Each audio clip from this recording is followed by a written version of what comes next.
Hey guys, what's happening? Hopefully, we don't have any tonight like we did last week. They had to shut down all of YouTube just to keep Tim off of the internet. So, all right, somebody get in the comments. Tell me if you can see me because I can never tell if I'm online or not. And hopefully, get a few more people to join us. All right. So, yeah, I just got done with youth group. Parker Miley and I led youth group tonight, and Parker did a great job. He did the talk. He talked about Jesus walking on the water with Peter and how important it is to trust. And that kid may have a future in this. So it's good to see him. So, yeah, appreciate you guys coming out tonight. We're going to do the chapter we were supposed to do last week. And so we're going to talk about Zacchaeus and the thief on the cross tonight, what we were supposed to do last week. But before we do that, I got a couple announcements, not really announcements, questions, I guess we'll ask. I know there's only a few of you on right now. I was looking today at how many chapters are left in this book. And I know the chapters are not very long, which is fine. But the rate we're going to be studying this book clear into February of next year. And I'm just wondering, I don't want anybody to get burnt out on this book or wish we would go on to something else. So kind of let me know where you're at with this book. I mean, I'm not asking you whether or not you're enjoying it because I think everyone is. But if you're going to be okay to do this for like another 3 months, or else maybe we could double up the chapters and try to keep moving. So let me know what you think about that. Jump in the comments and let me know about if you want to kind of pick up the pace on this a little bit, see if we can finish it up by the end of the year, or if we want to keep on this pace. I mean, if you're enjoying our conversations and you're good with that, I'm good with whatever you guys want. So let me know what you're thinking about that. And well, hi, Rebecca McQuinney. It's good to see you tonight. It's Wednesday night Bible study. Are you guys meeting tonight? Okay, that'd be super cool if you guys were here. So, hi, Mary Brown. I guess I could give some shout outs while we're doing that. Jump in the comments and let me know if what we're doing is okay. I don't want you guys to burn out on this book. So I'm enjoying it and would be happy to finish it, or we could double up the chapters, do 2 chapters a week because the chapters are not very long. Kind of let me know what you think and we'll, do whatever we're going to do. So hi, Amy. Amy, I hope your tooth is feeling better. I know you texted me about it having a bad tooth. I had a bad tooth earlier this year too. I had to have a root canal, and that was absolutely miserable. So I hope you get some relief for that soon. Hi, Suze. Hey, Daryl. And Amy with the tooth there. Okay. Hi, Dave and Amy Jessen. Who else we got here? Daryl can see me good. Dave and Amy. Hey, Doug and Margie. Good to see you. Rebecca McQuinney. Good to see you. And I hope the Wednesday night Bible study is here tonight. I know you guys were not here in the church tonight, but hope you guys are around. Amy says, let's keep the pace. Okay. Hi, Mary Kay. Good to see you here tonight. Mary Kay, that person that you and I texted about yesterday left a message on my phone, but today's been insane. I haven't gotten to call her back yet. I will get on that. So I'll see if I get a hold of her and if we can figure that situation out. So, all right, cool. Another thing I want to talk to you guys about tomorrow night, right here on this screen where you are now, or live if you want to come in and join us, we're going to be having the night of worship that was supposed to be last Thursday, but due to circumstances beyond our control, that didn't work out. So we'll be here Thursday night. We'll be live streaming from the sanctuary and get everything up and running and ready to go, and just have a time to come hear the band sing and do what they do best, and kind of celebrate Leah and Phil. Any of you who want to contribute to a love offering to Leah and Phil may do that anytime before next Sunday. And we'll be happy to include that. We'll drop that in the mail to them next week or whatever. And so just we're going to take a collection in the way we take collections now on Thursday night, or if you want to send it into the office, whatever you want to do will be great. So appreciate all that. What else do I have? Oh, yes. I have an Advent devotional. Had a huge response to that, which makes me feel good. I'm glad you guys care enough to get those. Any of you who do not have or have not told me you're either getting it online or you're going to do the Advent devotional, you'd like a printed copy. Everybody who had information turned into me prior to yesterday has a printed copy here. If you got the digital copy, you're all set, ready to go. But I appreciate you guys reading. It's only going to be 3 weeks because that's, how the Advent Sundays kind of come out. So any of you who are going to be reading that, I really, really appreciate you doing that, and look forward to sort of having a conversation with you every morning or evening or whenever you read. So if you would like to have a printed copy, you could fill out the form, or you could actually just tell me right here tonight, and I'll put you on the list. And would love to have you join us for the Advent devotional. We're going to be looking for just reflection on some of the Christmas stories, and that's I had a lot of fun writing this book, writing this devotional, because it's always fun to take some of those old stories that we think we know real well and kind of find something new in there. And I think a couple of the passages in there you'll find that out about. So if you want a printed copy and have not told me that yet, please let me know, and we'll be happy to have printed copies. Let me give a few more shout outs here. Hi, Crystal Dove. Hi, Bill. Hope you guys doing well.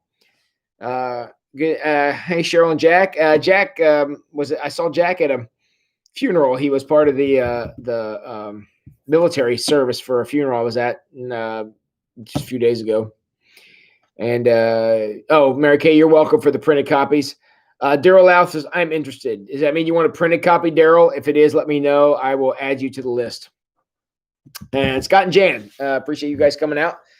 So let me know about the Advent devotional, and would love to have any of you join us. We're going to be, all right, Daryl, you see me writing this down right now.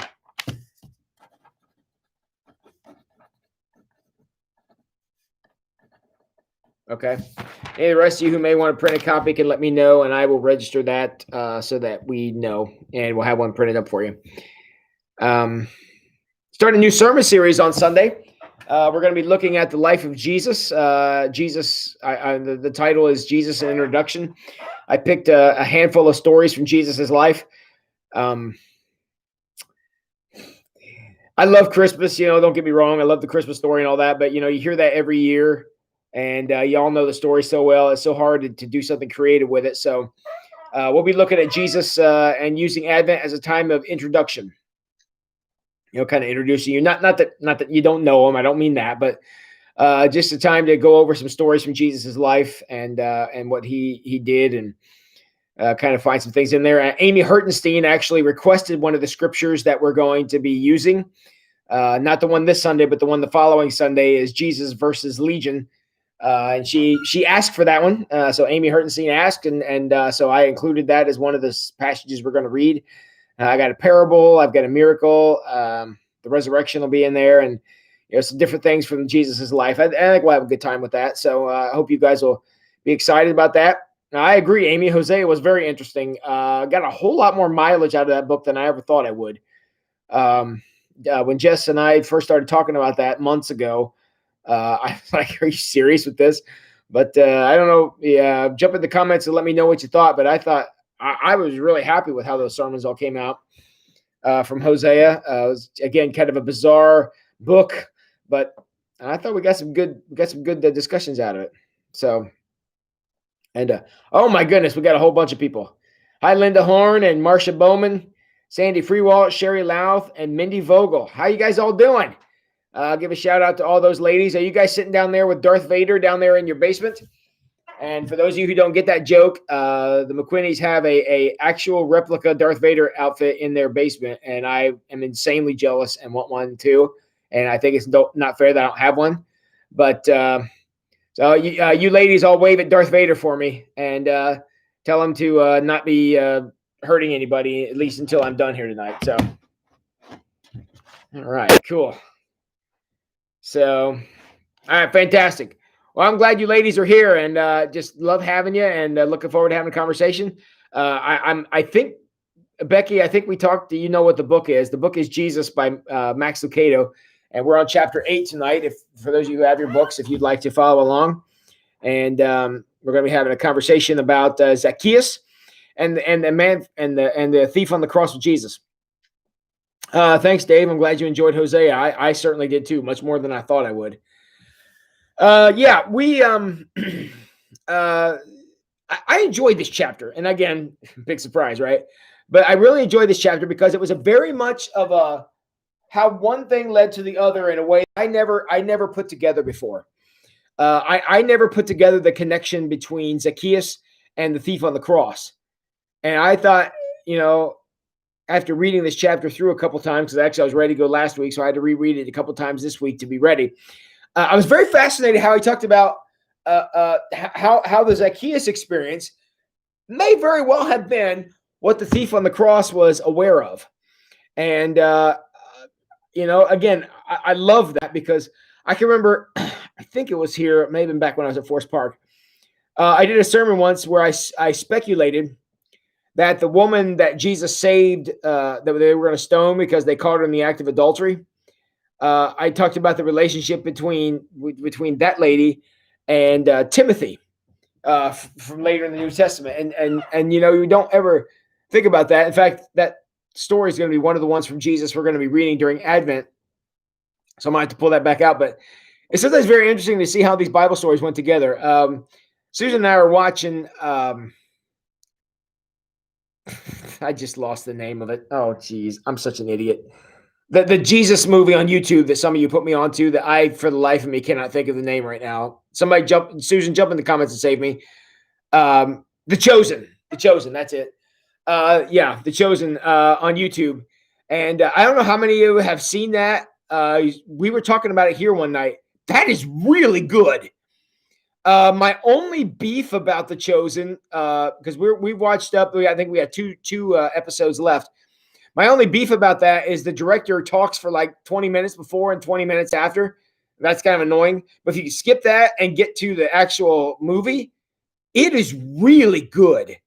I have just been all kind of impressed with that. About how they present some things and the slant they take on stuff. So if any of you are looking for something to watch on YouTube, it's free. I mean, you don't have to have a subscription to anything. So and you want to watch The Chosen, I recommend it to you. I had never heard of it. It came up in a discussion here one night. And I just want you guys to know, if you're looking for something to watch, it's pretty good. Again, skip the director's talk because he talks forever beforehand. Then you see the episode and he talks forever afterwards. Skip all that. But the episode itself is really, really good. I love the portrayal of Jesus in it and how he interacts with his disciples. One of the guys who's going to end up becoming a disciple eventually, we know from the story, has Augsburger syndrome and things, and it's very interesting. I really enjoyed it. So if any of you have access to YouTube, look up The Chosen, and yeah, it's really, really good. And because that series, I guess I'll call it, does the same thing that Max kind of does in this chapter, where he puts some things together that, yeah, probably at least could very well have been related, but we don't always think of them that way. I mean, I've never in my life have drawn a parallel between Zacchaeus and the thief on the cross. So I thought that was very, very fascinating. And the parallel in the episode that we watched last night, The Chosen, they drew a parallel between Jesus healing the leper and then the man they put down through the roof of the building to be healed. And it was very cool. It was very good. So anyways, I recommend that to you. And we can do that. All right, so let's take a look at this. I've been talking forever now. Let's get into the chapter. I'm now on page 59. And the thing is called Con Artist. And talking about Zacchaeus, we normally look at Zacchaeus and we think, well, we all learned the song in Bible school, right? Zacchaeus was a wee little man, and wee little man was he. He climbed up in the sycamore tree for the Lord he wanted to see. I mean, y'all, okay, forget the tune, but those are the words of the song. And that's one that we all sang when we were little, and it was a story we learned about Zacchaeus and how excited he was to see Jesus. And since he was a short guy, he climbed into the tree so he could see. I mean, seems good enough. What he did not anticipate, though, and this is what Max brings out, he climbed up in the tree to see Jesus, and what ended up happening is Jesus saw him. So, and again, not that Zacchaeus had a problem with that. Clearly, things went really well for him, but that's not what Zacchaeus climbed up there for. He wasn't climbing up there going, "Hey, look at me, the guy in the tree." That's not at all what he was trying to do. He simply wanted to be up there to see himself. But in this of that, he got seen. I'm sure my verbs there were not right, but that's what happened. He got noticed, and so Max goes on to talk about kind of how Zacchaeus was living. And if you know anything about tax collectors in the ancient world, they were not looked upon all that positively. Normally, if you're going to go, gosh, I need an example of a really bad person. Oh, yeah, we'll talk about tax collectors. And, friends, let's be honest. We don't look at paying taxes as something that we all get real excited about, which we don't. But in the ancient world, the reason that they were so hated was because the tax collectors we're talking about here were Jewish people, but they were working for the Romans. And basically what they would do is the Romans would say, you owe us $10. I'm just using that as an example. You owe us $10, so they charge you $20, and it's $10 for the Romans and $10 for me. And since they had the authority of the Romans behind them, you really couldn't argue with them because, Romans, you didn't exactly argue with them. So that made these tax collectors, they may have lost their people, may have lost their pride and their dignity, but man, they got filthy, stinking rich doing this because, they basically were just skimming off the top and all they had to do was sacrifice their reputation and standing in the community. That's all they had to give up. And they got all this stuff. And he finally realized, after, especially we're going to find out with Zacchaeus, he found out all that money and all that stuff and all those things, just, it wasn't worth what it was costing him. And we talked about that a little bit on Sunday. We talked about that. That's the way idols work. Is idols always cost you more than they give you, and that's what Zacchaeus finally figured out when he climbed up the tree. He got up to the top of the up in the tree, and he was kind of looking what was going on. Jesus came over and talked to him, and in that moment, Zacchaeus said, "I'm failing at life," and that's it was time to turn things out. So Max is theorizing, and I think this is a fair thing to guess, is that Zacchaeus was starting to have some questions about his life. Okay, so maybe the Holy Spirit was planting in Zacchaeus a little conviction, a little, maybe we need to think about this in a different way. And so as Zacchaeus was kind of thinking through this, he said, well, if I'm going to try something new, then I'm going to try something truly new. I'm going to go see this Jesus guy. And that's what drove Zacchaeus up the tree. That didn't sound right. The reason he was in the tree was because he wanted to see Jesus. And Max speculates, and I think that rightfully so. Hey, McAllister's, glad to have you guys tonight. Hope Sean's doing well in Indiana. I think in the midst of what's happening here, he was up in the tree because he knew something about his life was wrong. Something about his life wasn't what it should have been. And he was searching. I mean, thank God he was looking for Jesus, which, I mean, again, in a very cliched kind of way, it's exactly what I would recommend to you. But he went up there because he was trying to find something to fill a void that he clearly had in his life. All this money wasn't getting the job done. It wasn't satisfying. It wasn't, filling the void. It wasn't doing the trick. So he went up there, and Jesus, who probably was aware that there was a man up there who was struggling, looked up in the tree, and Max has a funny line here. He says he never he climbed up in the tree having no idea that going out on a limb would make him have this experience with Christ. But Jesus comes along and says the unthinkable. I mean, we're talking about mind-blowing thing that Jesus says. So Zacchaeus, he was going, something's missing from my life. And Jesus walks over to the tree and he's like, hey, Zacchaeus. Zacchaeus probably about fell out of the tree at that point. Was like, dude, are you talking to me? And Jesus says, come down from the tree. We're going to your house for supper. And Zacchaeus was probably like, is there somebody else in this tree? I had no idea.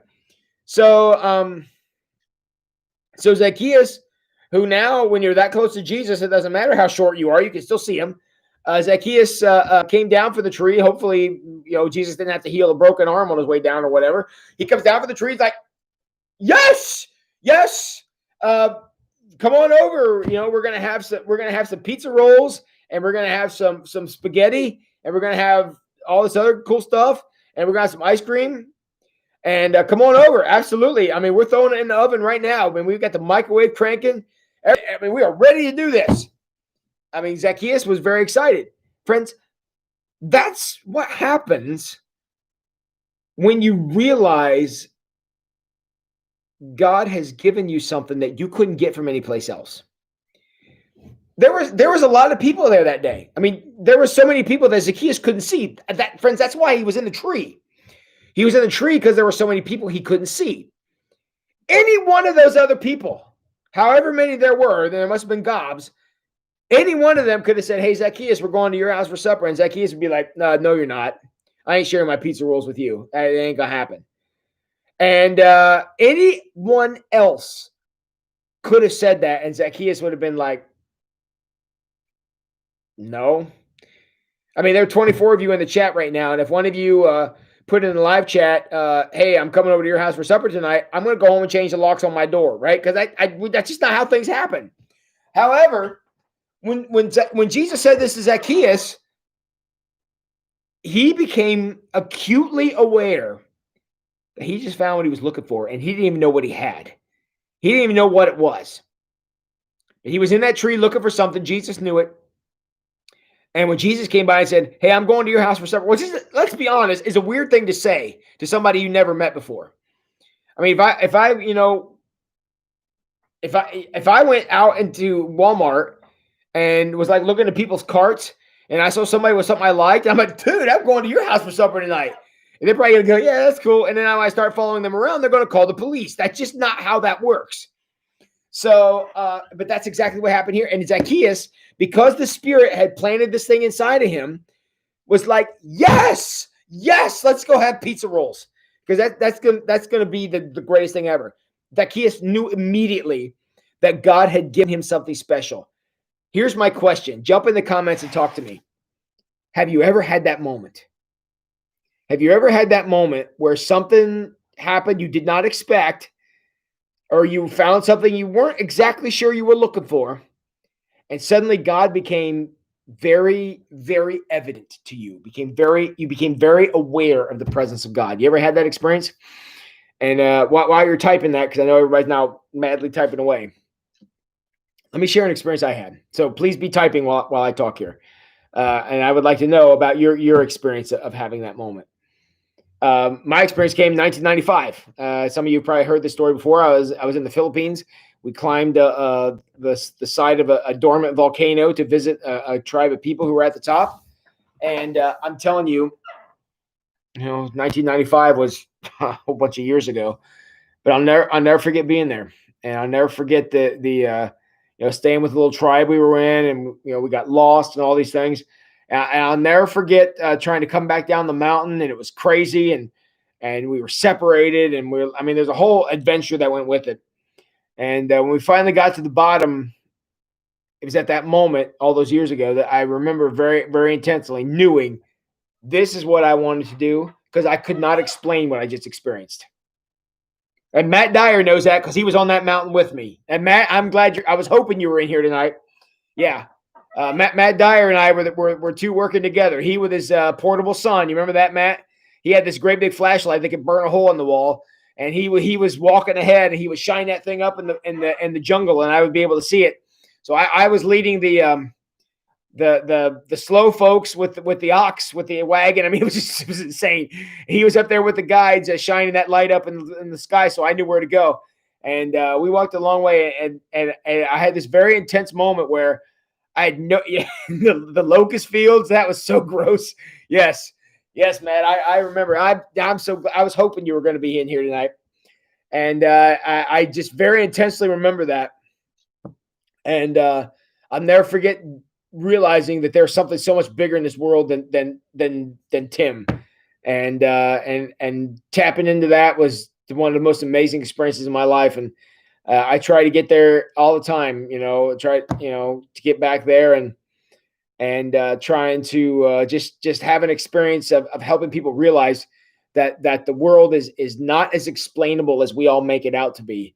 And that's why I was really excited there to have that experience, to know that there's more going on in this world than what we could possibly be aware of.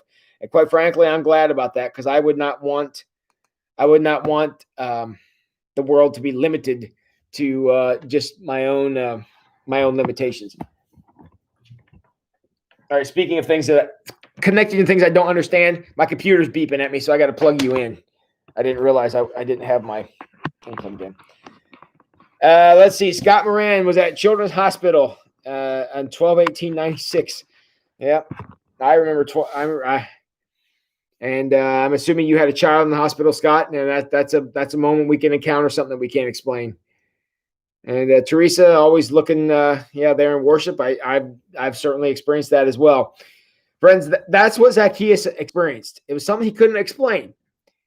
Anybody else in that crowd that day could have said, I'm the one going to your house, and Zacchaeus would have said, no, it's not going to happen. But in the experience of Jesus, he realized he was now a part of something bigger, something that he could not explain. And because he became so acutely aware of, there was more to life than what he could explain. As soon as he became aware of that, he did the same thing all of us do. He said, I want more of that. I want to be able to experience that. I want to be able to embrace that. I want to be able to experience that.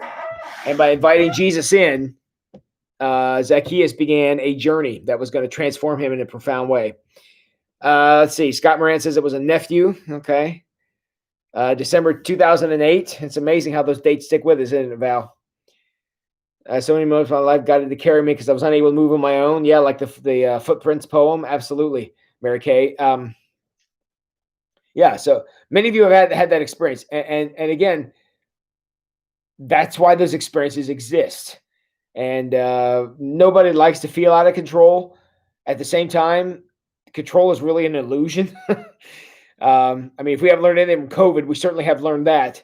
And my hope is that we continue to live into what it means to be a part of something supernatural and something amazing. Okay. All right, let me turn the page here. Oop. Okay, so Jesus went and had pizza rolls at Zacchaeus' house, and they had all this stuff, and they were having a good meal, and everything was great. And I wish, again, so many times I wish the Bible would tell us more details, because I'm just like, oh my word, you left all the good stuff out. I'd like to know what they talked about. Because Zacchaeus is about to make an amazing proclamation. And we're going to talk about that in just a second. But all of this came because Jesus said, I'm going to your house. And Zacchaeus said, yeah, let's go bust out these pizza rolls and let's do this. So all that happened because of an encounter with Christ. And my prayer for everyone, certainly including you guys here in this live stream tonight, but also, everybody at Wayne Street, everybody everywhere, is that there could be a moment in their life when they become acutely aware of Christ in their life. Because this is what happens. Zacchaeus says, okay, I've been missing something. I've got this yearning inside of myself that's not being fulfilled, even by all this money and all this stuff. And I'm not doing well. And he had an encounter with Christ. And then suddenly he said everything changed. And here's what he commits to do. Okay. Okay. So, and any of you who are numbers people, okay, I want you to run these numbers for me I'm about to give you. This is what he says he's going to do. This is from the tax collector. His job was to keep records and make sure that Rome was paid what Rome felt it was owed. Okay, that was his job. What was mathematics and doing numbers. So run these numbers here for me. Okay. First thing Zacchaeus says, look, Lord, here and now I give half my possessions to the poor. Okay. Half my possessions to the poor. So 50% off the top. So 50% is given to the poor, which again, that's a great gesture, not a required gesture. And again, we don't know what they talked about. I don't know if Jesus told him he should do this, but Zacchaeus said this is what I feel moved to do. And if that's how God calls somebody to respond, then more power to you, pal. So 50% off the top to the poor. And then he says, this is where things get a little, okay, Zacchaeus. He says, if I've cheated anybody out of anything, which remember, everything he owned was because he was cheating people. Because that's how it worked. You're kind of fleecing the taxpayers, which I don't want to get into that right now, but that's what he was doing. So if I cheated anybody out of anything, I will pay them back 4 times the amount. All right. So for you math people out there, he's going to give away half plus 4 times everything he owned. Somebody get in the comments and tell me how well that's going to work out based on a percentage level. He's going to give away half plus 4 times as much as he owns. I mean, that's what he says he's going to do. He says, I'm going to give half my possession to the poor, and if I've cheated anybody, I'm going to give him back 4 times what I took. How is that math going to work out? Where we're going to take an amount, we're going to subtract half, and then we're going to subtract 4 times of the amount. Right? You guys have all heard the math geek joke that said it's all fun and games until somebody divides by 0. That's what happened here. That's right, Sue's my math major from ONU. That's what she says. He's going to be in the red. Seriously in the red. Because half plus 4 times is a lot. That's everything plus a bunch more. So I mean, not only is he in the red, not only is he in the negative, Eric, which you're absolutely right, he is. I mean, he's like way off into the negative realm. And maybe he had a hefty bank account besides possession. Maybe that's true, but remember, he got it all by cheating. That's where it all came from. That's why everybody hated this guy's guts. Because he was cheating everyone. So basically, he says, I'm going to pay back half plus 4 times everything. I know one of the people at Rebecca's house right now is Sandy Freewalt. Sandy, my CPA. Is this going to work out? Is that going to work out? I want to know if you could work out a tax plan for somebody where they're going to pay half plus 4 times of everything that they own. There's no way that works. And to a guy who made his living by numbers and all this stuff, this is insane. He knows it's insane. He knows this is crazy. Because again, remember, he's a bookkeeper, so he knows numbers. It's not like he's just pulling stuff out of the air, not knowing what he's talking. He knows exactly what he's saying. But he was so moved by what he had experienced, is he said, this is what I'm moved to do. Half plus 4 times. And friends, what would it mean to our faith if we looked at what Jesus did for us and said, I'm willing to give half plus 4 times?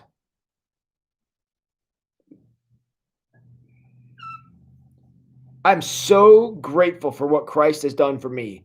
I'm so grateful that I get to know grace and I get to live out this calling, that I'm willing to give my life half plus 4 times. We might have another t-shirt idea brewing here, guys. I love God so much, I'm willing to give half plus 4 times, like Zacchaeus did. I mean, because that's what he did. Because he was so moved by what he did. He said something crazy. And in order to pay back 4 times plus half, he's going to have to go out and get a job and earn that money to pay it all back. Again, these numbers are crazy. And Zacchaeus knows that. But he was so powerfully moved by this that he said, I'm going to dedicate my life to making whole the people I hurt. And Max kind of gives us the challenge here. He says, how many of you are moved like that? How many of you are moved to give half plus 4 times? That is being moved indeed. And I'm not trying to say, well, you ought to feel bad if you're not going to give half plus 4 times. That's not what this is about. Don't focus on the numbers, because as you all already recognize, the numbers don't work. But he is dedicating above and beyond what he could possibly ever give of himself to make this situation right. Because Jesus said, "Come down, I'm going to your house for pizza rolls." I don't know where the pizza rolls are coming from tonight, guys. I don't know why that's what they had, but for some reason that's what they had tonight. And the idea is that because Jesus came into Zacchaeus' life, that's how moved he was. Half plus 4 times. Can anybody jump in the comments and give me a what up for Zacchaeus? How about that half plus 4 times? How many of us would be willing to make a commitment of half plus 4 times? You know, and again, that's what a transformed life does. A transformed life says, I'm so utterly moved by this. I'm so utterly touched by this. I've connected to something so much bigger than me, so much more powerful than anything I can fathom. I can't even get my brain around what this is. It is so amazing that I'm going to give more. I'm going to commit to give more than I know I even got. I'm going to give more than I know that even got to my name. That is how we are transformed. I'm going to give more time than I can spare. I'm going to give more money than I have. I'm going to give more attention than I could give up, right? I'm going to do these things because that's how moved I am. That, my friends, is moved. Okay. So one thing Max does in transition here is once he talks about this concept of half plus 4 times, is he talks about how I need a drink. He talks about how where does Zacchaeus' value come from? Now, I want to tell you right now, nobody's value comes from half plus 4 times. That was Zacchaeus' response, but that was not his value, which I thought was just an amazing what a difference, an amazing observation that Max made is Jesus didn't see Zacchaeus as valuable because he was going to get half plus 4 times. Jesus saw Zacchaeus as valuable because he was a child of God, because he was created in God's image. That's where Zacchaeus' value came from. So it wasn't like Jesus was looking around going, I wonder which one of these guys is the richest person here. That's not what it was. It said Jesus saw into the heart of this man and realized that he needed something. That the Holy Spirit had convicted him and worked in his life and got him to the point that he was ready for something big. And Jesus said, pizza rolls. Pizza rolls. That's what we're going to go have at your house. Pizza rolls. And because of that, Zacchaeus was so moved, it turned into half plus 4 times. A lot more than pizza rolls. Okay, so everything Zacchaeus had in his life. And again, what you have to remember is what Jesus knew realize Jesus knew what he was doing. Even the disciples were like, I'm sorry, did you say we were going to his house? I don't want to eat his food. I don't even like this guy. I can remember there was a Jesus movie. It wasn't The Chosen. It was one I was watching a few years ago where they were like, the tax collector sitting there. The disciples were like, I know you told us that we can't kill him, but do I have to like him too? And Jesus just starts laughing at him, because nobody likes tax collectors. Jesus knew he was stepping into controversy. He knew the Pharisees were going to have a fit, which they did. He knew the disciples were going to be uncomfortable, which they were. He knew the crowds were going to follow him there, which they surely did. But he did it anyways because Zacchaeus was worth it.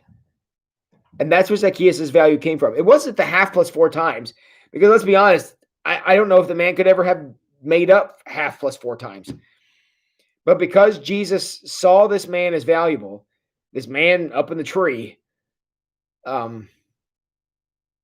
he changed his life by going to his house.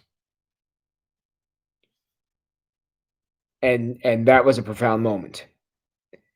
That was a statement, a very public statement that Jesus made. Because again, you have to remember, there were so many people there that Zacchaeus couldn't see over the crowd. So Zacchaeus is up in the tree because of how many people there were. So this wasn't like some secret thing where Jesus is wandering around by himself and he's like, hey, little guy, what's going on up there? It wasn't like that. A lot of people witnessed, probably followed them going, dude, is he really going to go there?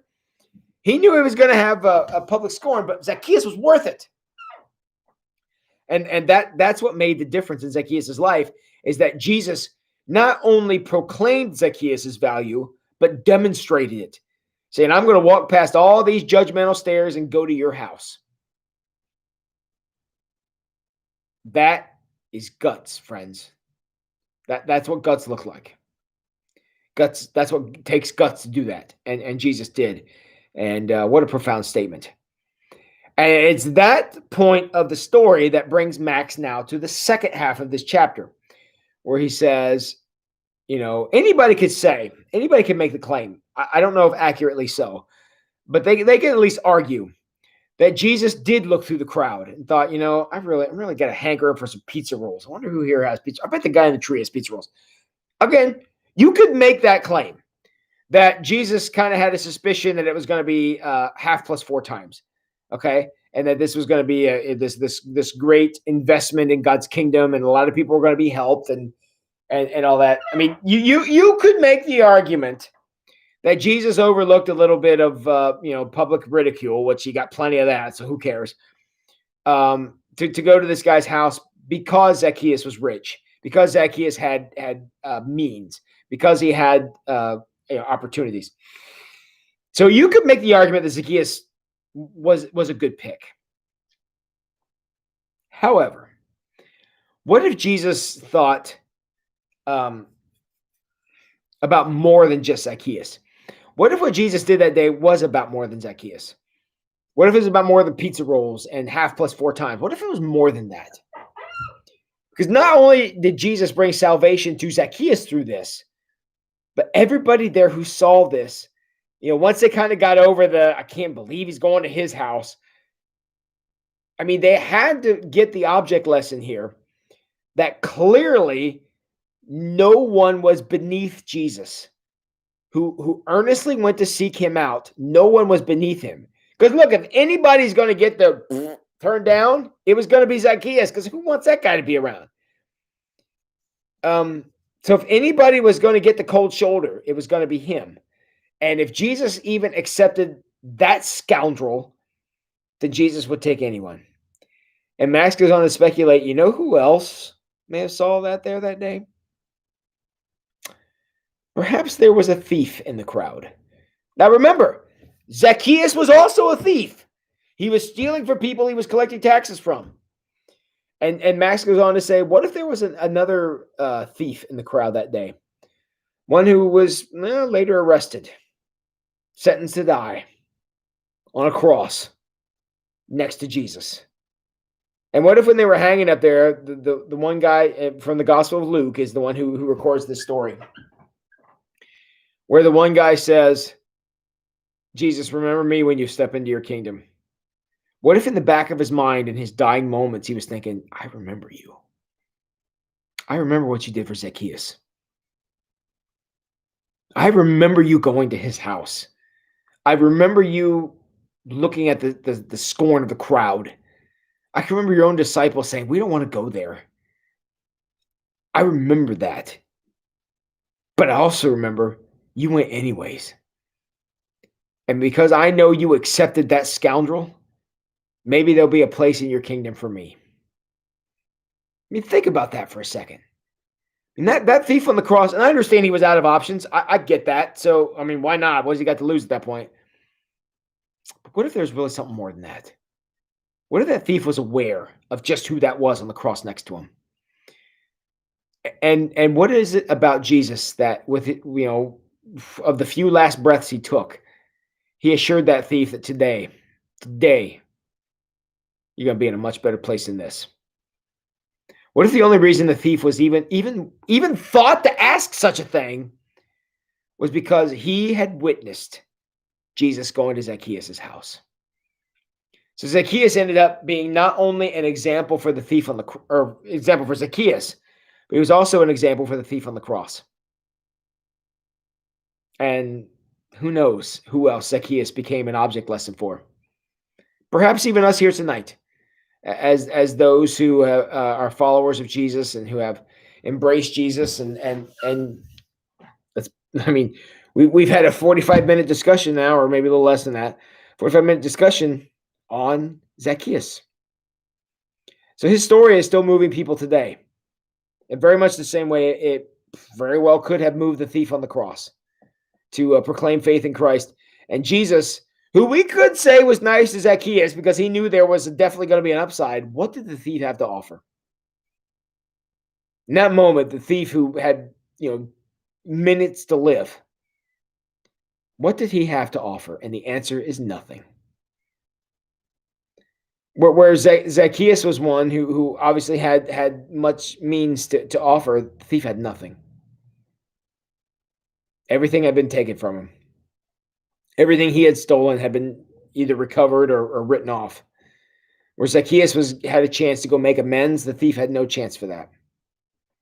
For whatever it was that he stole, there was never going to be an opportunity for him to go back and apologize or to give back whatever it was he took. Again, I don't have any idea what it was. And Jesus said, "Yep, you and I, we're going to take a walk together to a much better place." Jesus was willing to say that, having had no other reason than the fact that the thief proclaimed faith, the exact same faith Zacchaeus proclaimed. So I think that's a very powerful line that Max draws from Zacchaeus to the thief on the cross, and how you get to these two. I thought that was amazing. Because, yes, this was certainly a powerful story for Zacchaeus. But you got to remember, Zacchaeus was not the only one who was there. The disciples saw this. The crowd saw this. And perhaps even the thief who ended up on the cross with Jesus. Perhaps he was even there and saw this. And because of that, that good things certainly happen from a very, very, very bad place. So what Max goes on to kind of close the chapter out with is to remind all of us of where our value comes from. Jesus saw Zacchaeus as valuable not because of his money or his position or his prestige or any of that. Jesus saw him as valuable because he was a person. There didn't need to be any other reason. So as Jesus, reached out for Zacchaeus, and offered him the chance to step into this far better situation, we all get a chance to rejoice in that. Because in one way or another, we're either Zacchaeus or the thief. There really, honestly, in the eyes of heaven, wasn't much difference between those two men. I mean, Zacchaeus stole because it made him rich. We have no idea why the thief on the cross stole. He could have stolen to feed his family, or he could have been a tax collector himself. Who knows? But either way, Jesus saw both of these guys as valuable because of who they were, not what they could give. The world doesn't work that way. The world tries to assign value to us based on whatever thing you want to do. But Jesus went a whole different way with this. And that's the same thing he's willing to do for us. And I want you all to keep that in mind, because as we go through, whatever trials and tribulations we're going to go through, sometimes the world will assign to us a value that is not very high. Look, I've been there, been in the evaluation phase. I mean, let's be honest. There are many people out there who don't think they could do their job better than me, and that's fine. I get it. But most of them are probably right, to be entirely honest with you.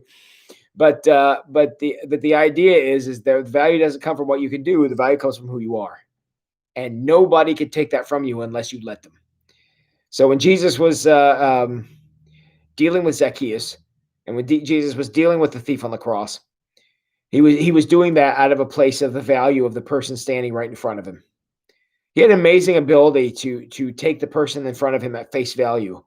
We read lots of stories about that. We'll certainly see that in the Jesus sermon series that's coming up over these next few weeks.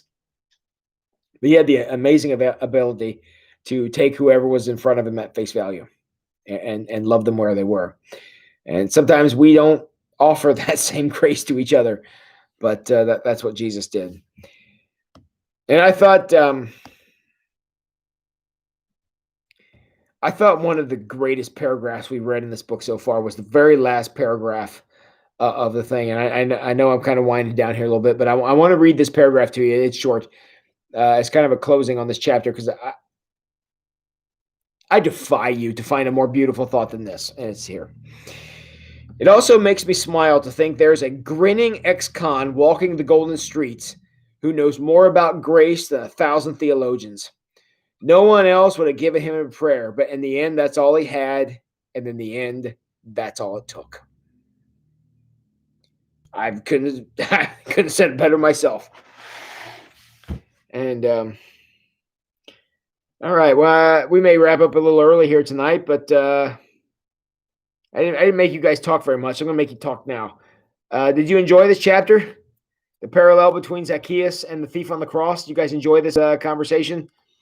I especially want to hear from the group of Becky McQuinney's. I hope you guys are still here. Did this make sense, or was it just me talking into the void of space? Because sometimes that's what it feels like. I'm just, because remember, it's me here in my office by myself talking to a picture of myself on the screen, and it's the weirdest experience ever. So I want to know, any of you who are out there, did you connect with that? Did you connect with Zacchaeus?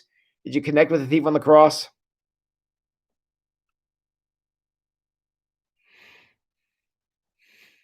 Yes. Please give my video a thumbs up. Thank you, Amy. Yeah, I think that's a very good parallel. So, well, in wrapping up here tonight, I hope to actually. Yeah, thank you, Becky, and thank you to all you ladies who were out at Becky's house with Darth Vader to hear this tonight. I hope that you guys will tune in tomorrow night for the night of worship. Tonight's live stream, you get the head stuff. Tomorrow and the night of worship, you get the heart stuff. Honestly, the heart stuff is better. So come back for that tomorrow night. If any chance you're welcome to come live. If you could be here live, if you're comfortable with that. If not, I understand, but we'll be online. I hope you will tune in. If you feel the need, come give the pastor a hug. He could use one. So just appreciate the opportunity to see you all. We're going to rev up about 7:30 tomorrow night. And again, if you want to join us online, please do. The link is out there. You can, once we close off here tonight. In fact, the link might even be whatever your screen looks like. You might be able to find it there. But yeah, I hope you guys will come out and join us there. This Sunday, we'll start the new Jesus sermon series. And we're looking at John chapter 1, 1 to 5 this week, about Jesus being God and what that means. Yeah, thank you, Eric. And they're only beautiful words because Jesus made them true. I'll tell you that. So, all right, everybody. Anybody else got anything for the good of the order? Anybody got anything else you want to say? I just so much appreciate you guys coming out to be a part of these. Yes, Eric. Tomorrow night starts at 7:30. The live stream will probably be turned on a little ahead of that, but that's what time they're planning to kick off. So. All right, guys. As many of you have, I had a long day and youth group and stuff tonight, so I think I'm going to sign off here a little early tonight. But as always, I appreciate you guys joining me. Thank you all so much, and thank you, Teresa. Thank you guys so much for being here. I certainly do appreciate you sharing your evening with me. Hope you all have a great night's sleep tonight, and I got a nice warm blanket on the bed, and get a chance to take a good snooze. I love you all very much. Again, as always, I appreciate you being here. And while you're signing off here, you know what you got to go do now, right? Go wash your hands.